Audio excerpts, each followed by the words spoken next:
तर महाराष्ट्रामध्ये अवकाळी पावसाचा अनेक पिकांना फटका बसलेला आहे। कुठे कुठे अवकाळी झाले त्या संदर्भातल्या टॉप 9 बातम्या पाहूया।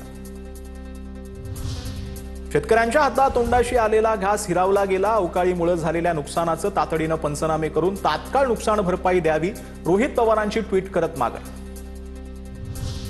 हिंगोलीतल्या कळमनुरी आणि वसमत तालुक्यातील केळी उत्पादक शेतकऱ्यांना अवकाळीचा फटका। वादळी वाऱ्यामुळे केळीची झाडं मोडून पडली, शेतकऱ्यांचं मोठं नुकसान।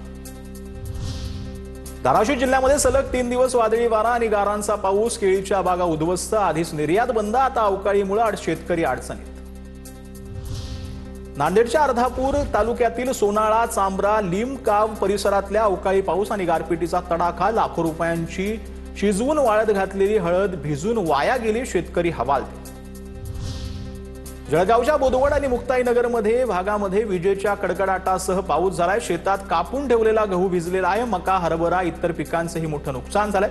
पंचनामे करून मदतीची मागणी करण्यात येते।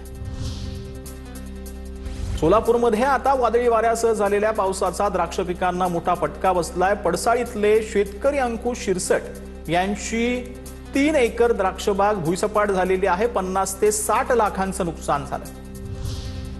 अहिल्यानगरच्या वारणेर तालुक्यामध्ये गारपिटीनं शेतकऱ्यांचं मोठं नुकसान झालंय। कलिंगड, गहू, कांदा पिकांना फटका बसलाय। पीक काढणीला आलेला असतानाचा अवकाळीची हजेरी पाहायला मिळाली। परभणीतील जिंतूर तालुक्यामध्ये दुधगाव, सोना परिसरामध्ये अवकाळी पावसासह गारपीट झाली आहे। काढणीला आलेल्या गहू, ज्वारी, आंबा पिकांचं नुकसान झालंय। आता तोंडाशी आलेलं पीक उद्ध्वस्त झालेलं आहे।